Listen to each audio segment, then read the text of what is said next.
जी madam, गाड़ी के paper दिखाओ। साहब ये देखो।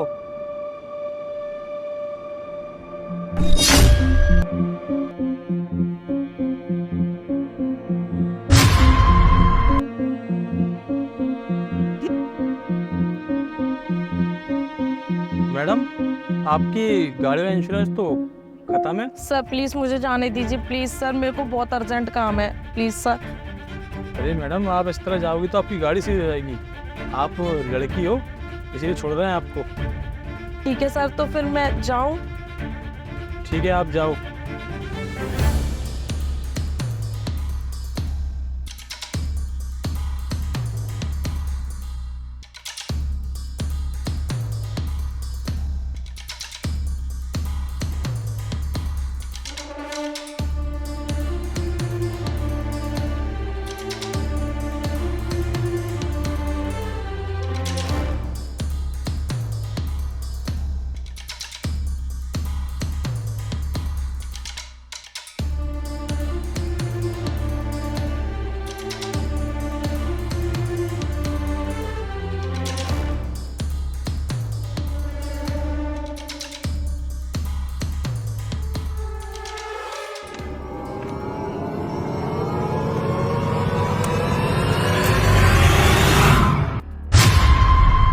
चल उड़ जा, बता रहा हूँ तुझको यार, मार दूंगा इसको।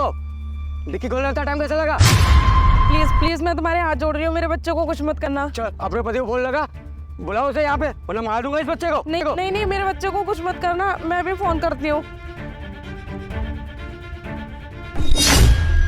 और उससे बोल हम शहर की पुरानी नहर के पास हैं, और जरा सी भी होशियारी की ना मार दूंगा इसे, बता रहा हूँ मैं।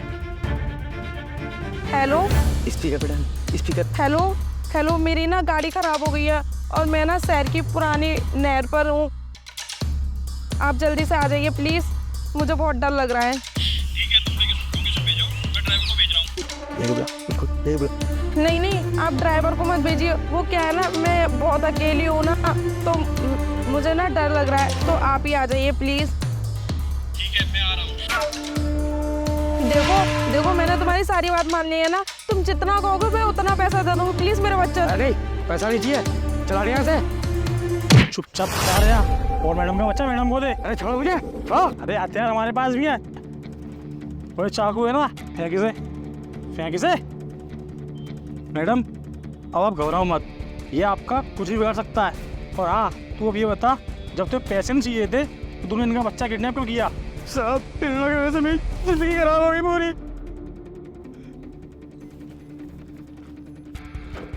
तुझे क्या हुआ? वो कौन है ये लोग? पता नहीं तरुण, ये कौन है और इसने हमें क्यों किडनैप किया था? अच्छा, इसकी इतनी हिम्मत, इसने मेरी फैमिली को नुकसान पहुंचाने की कोशिश की। इसको तो अब मैं नहीं छोड़ूंगा। एक मिनट, मैं बात कर रहा हूँ ना इससे। हाँ, सीधा खड़ा है तू यहाँ। अब ये बता, तू इनका बच्चा किडनैप क्यों किया था? सर ये जो आदमी है ना, ये मेरे बच्चे के बारे में गुनहगार है, इसकी वजह से मेरा बच्चा दुनिया में नहीं रहा। नहीं नहीं सर, ये झूठ बोल रहा है। सर एक मिनट, आपको भी बोलने का मौका दिया जाएगा। हाँ तू बता। सर इस आदमी की गाड़ी से मेरे बच्चे का एक्सीडेंट हुआ और उसकी मौत हो गई, और सर कोर्ट में हमारा केस भी चल रहा है, और ये आदमी हमें पैसे के दम पे खरीदना चाहता है। सर जैसे इसने मेरा बच्चा छीना है ना, मैं भी इसका बच्चा छीन के इनको दिखाना चाहता हूँ, तब जाके इसको पता चलेगा कि बच्चा खोने का एहसास क्या होता है। हाँ सर, आप कुछ कहना चाहोगे? सर मैं मानता हूँ मुझसे एक्सीडेंट हुआ है, पर मैंने जानबूझ के कुछ नहीं किया है। इनका बच्चा अचानक से मेरी गाड़ी के सामने आ गया था, और सर मैंने इनके बच्चों को हॉस्पिटल भी ले जाने की कोशिश की थी, पर तब तक बहुत देर हो चुकी थी। ना ही मैं उस वक्त नशे में था, और ना ही ड्राइविंग करते समय मैं फ़ोन यूज़ कर रहा था। वो तो ये सब अचानक से हुआ था। सर वो बस एक एक्सीडेंट था, लेकिन इन्होंने फिर भी हम पे केस किया था। मैंने इनको समझाने की बहुत ज़्यादा कोशिश की थी। सर मैंने इनको पैसे दे के मदद करने की भी कोशिश की थी। अब सर आप ही बताइए, इससे ज़्यादा मैं क्या कर सकता हूँ? सर ये तो बड़े बिजनेसमैन है, इनका तो सब काम पैसा खिला के हो जाता है, पर हम गरीबों का क्या? इन्होंने मेरा बच्चा छीन लिया, उसका क्या? तो वो मैं मानता हूँ, तुम्हारे साथ जो हुआ है वो गलत हुआ, और तुम्हारी जो तकलीफ़ है वो हमें कोई नहीं समझ सकता, मैं जानता हूँ। लेकिन तुमने जो रास्ता चुना है ना, वो इससे भी ज़्यादा गंदा है। ऐसे तो आप कानून को अपने हाथ में ले लोगे, और कानून को हाथ में लेना कोई समझदारी नहीं है। सर मैं इनसे एक नहीं 1000 बार माफ़ी मांग चुका हूँ, और मैं मानता हूँ मेरे से गलती हुई है, पर वो गलती मैंने जानबूझ के नहीं की है। देखिए, आपका जो भी मैटर है ना, आप बैठ कर ही सॉल्व कर सकते हैं, लेकिन जब बात कोर्ट तक पहुंच गई है तो क्यों नाम इसका इंतजार करें, कोई कोर्ट जो भी फैसला लेगी वो बिल्कुल सही लेगी। नहीं सर, मैं ना एहसास दिलाना चाहता हूँ कि बच्चा खुले कम क्या होता है। देखिए आपसे भी कहीं ना कहीं लापरवाही हुई है, आपको भी तो अपने बच्चे का ध्यान रखना चाहिए था। पर सर वो तो घर के बाहर खेल रहा था। अगर वो घर के बाहर खेल रहा था तो सड़क के बीचों बीच कैसे आया वो? अगर तुमने अपने बच्चे का ध्यान रखा होता ना तो इनसे वो दुर्घटना नहीं होती। आपने भावनाओं में रहकर गलती तो की है, जो कि कानूनन जुर्म है, जो आपने इनके बच्चे का किडनैप किया है। लेकिन फिर भी मैं कोर्ट से दरख्वास्त करूँगा कि आपको सज़ा कम से कम दी जाए। मैं मानता हूँ तुम गुनहगार नहीं हो, वो तो तुम्हें हालातों ने गुनहगार बना दिया है। Thank you so much sir, आपकी वजह से मेरे बच्चे की जान बच गई है। कोई बात नहीं मैडम, मैं तो बस अपनी ड्यूटी कर रहा था। बाकी आगे से आप अपना और अपने बच्चे का ध्यान रखिएगा।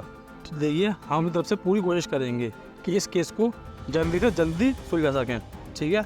और अगर आप भी इनके बच्चे की मौत के गुनहगार हैं तो सज़ा से आपको कोई बचा नहीं सकता।